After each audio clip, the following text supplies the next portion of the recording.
It's been with us for 24 years.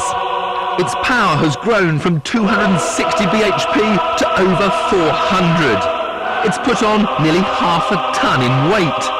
It's the Porsche everyone talks about. The 911 Turbo.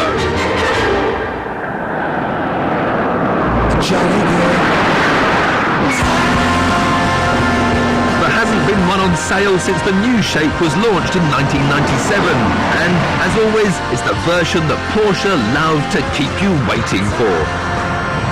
But now it's here, and for the first time it's moved into the modern world with a detuned version of the water-cooled 3.6-litre twin-turbo that powered Porsche to victory at Le Mans in 1998.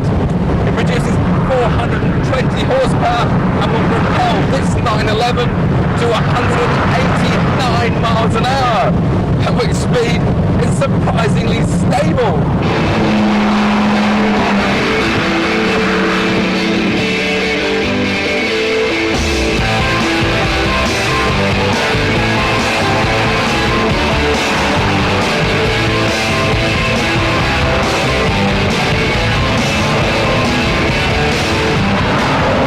That impressive high-speed stability is thanks to ever-improving aerodynamics, with the airflow both over and under the car creating downforce which helps stick the car into the road.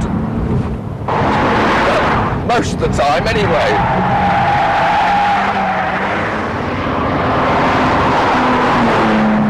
This latest turbo only has a little bit more power and a little bit more torque than the previous version.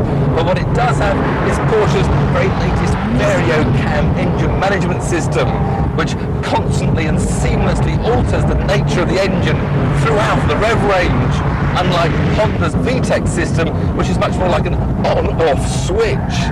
With only 100 turbos coming to Britain each year and over 200 deposits already on them, there's a long waiting list, and those lucky few have been given an early Christmas present, as Porsche have just dropped the price from £97,000 down to £86,000, and that's 6 less than the previous model.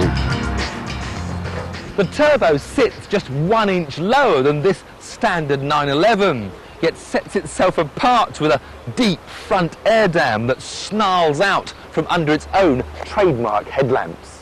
And of course, at the rear, there's a wing, which this time only goes up when the car reaches 75 miles an hour.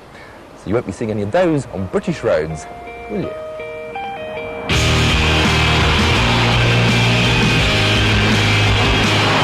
You can now even have an automatic Tiptronic gearbox with your turbo. But when that VarioCam system allows you to pull cleanly from 20 miles an hour to 190 miles an hour in 6th, why bother? The four-wheel drive powertrain varies from 95% to the rear normally down to 60 when things get a little bit on the wild side. But what that means is that the predominant handling characteristic is understeer, understeer, understeer, which, as you know, isn't my favourite, but it is the safest when you've got this sort of power going through those wheels. But this 911 isn't so much about handling, it's more about grip, grip, and more grip, because you can plant that 420 horsepower on the road and go around this Millbrook Alpine test circuit at speeds I'd never previously dreamt of. This is one hell of a road car. They may only come along once in every 8 years, but the 911 Turbo is always worth waiting for.